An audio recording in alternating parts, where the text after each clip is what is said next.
Hi, my name is Lucienne Buckner, and I'm here in my studio at the Nest Arts Factory in Bridgeport, Connecticut. Today I'm going to show you how to make one of my favorite kinds of molds. It's called a squish mold. Here we go.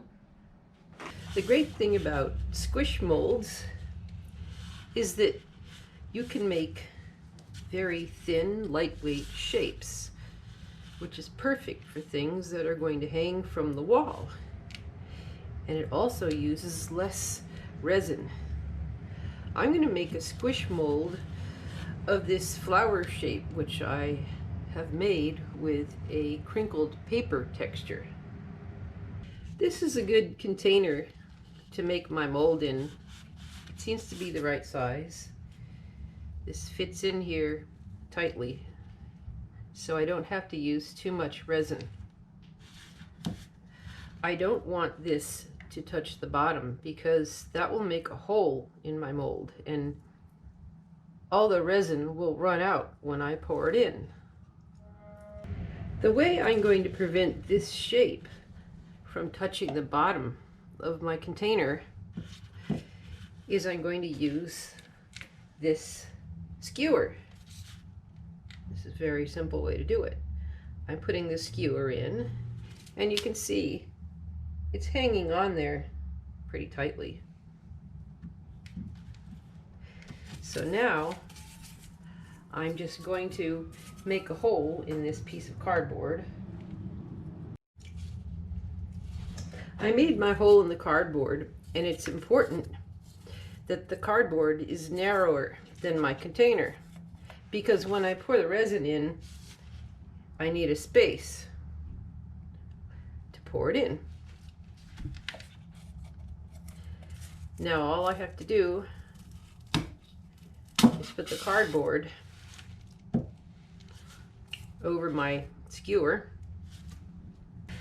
I've decided that the amount of space I want underneath my shape in my mold is about 3 pieces of cardboard thick. I'm going to put these in the bottom of my container. And now I'm going to put my little sculpture with the cardboard and the skewer on top of that. It's in there with the space underneath so that the resin can flow underneath it. And now I'm going to push the cardboard down to touch the top of the container. I'm going to hold the skewer right at this depth by attaching an alligator clip. That way it won't slip down while I'm working. And I'm going to take out my cardboard, which leaves an airspace at the bottom. Next, I'm going to pour my mold making silicone in to just about halfway up the sides of my shape. I'm using a liquid to make my mold with. It's silicone rubber. The great thing about silicone rubber is that when I pour my casting material into the mold, it won't stick. Nothing sticks to silicone. This is easy to mix. All I have to do is get equal parts of these two components and mix them together. Then they'll be ready to pour, and they'll solidify in a couple of hours.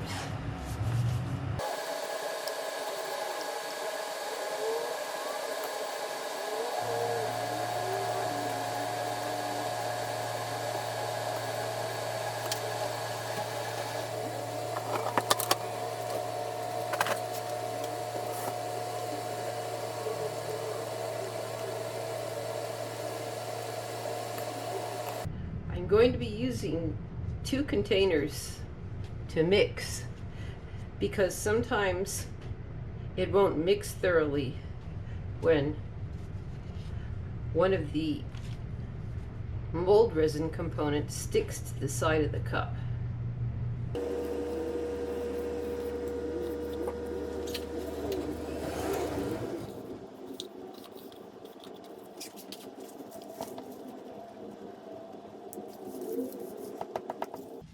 I'm going to mix this until it looks like it's all one solid light blue color, and I don't see any more of the white streaks in it.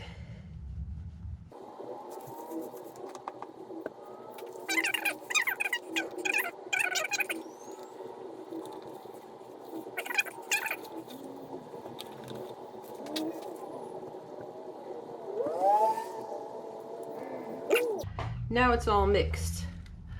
I'm going to pour it in my mold until it looks like it's halfway up the sides of my little sculpture.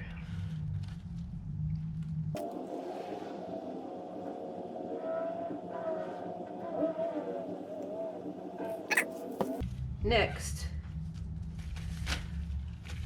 I'm going to get some modeling clay. I'm going to make some little arms. These will make small notches in my mold liquid so that when I put the two halves of this mold back together, they'll go together perfectly aligned. And this is how I do it.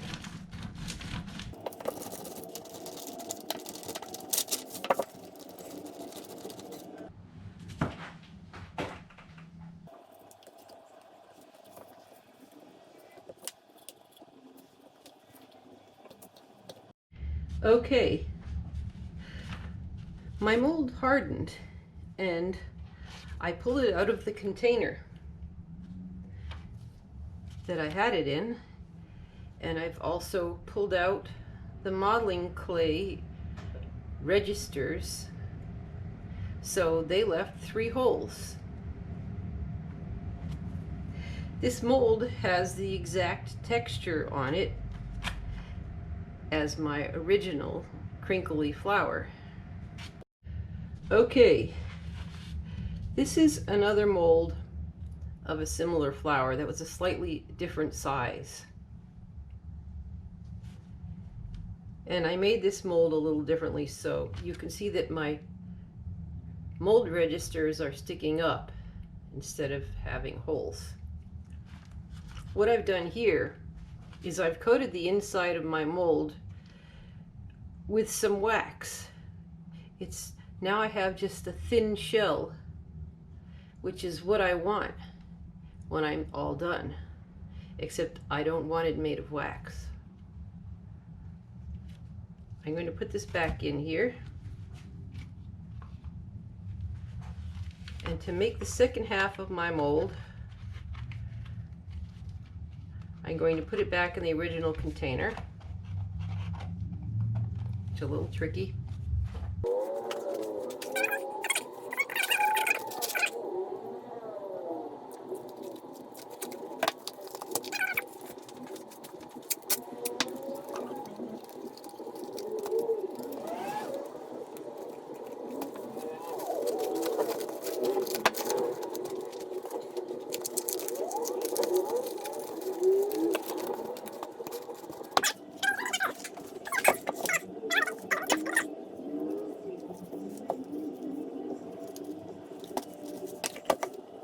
And I'm going to pour the mold liquid in.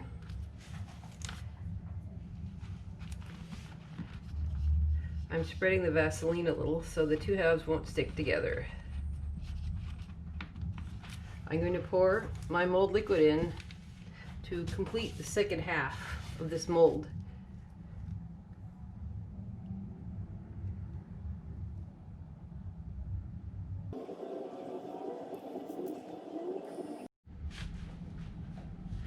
Okay, now the second half of my mold has hardened and I've taken it out of the container.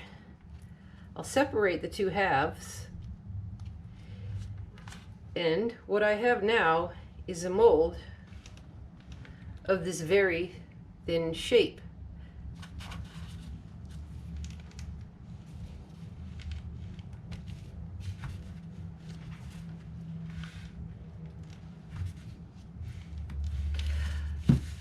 I'm going to spray this with mold release, which I cannot do indoors, so I'll be right back. And now you'll see why this is called a squish mold.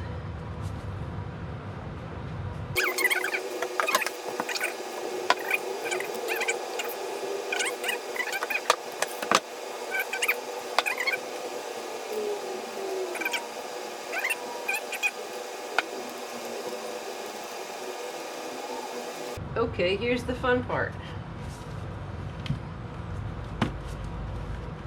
Get ready for the squish. I'm going to pour the resin into here.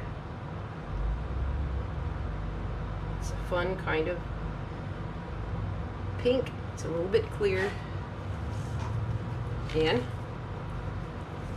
you can see why these little mold registers are important, because then the two halves will fit together perfectly.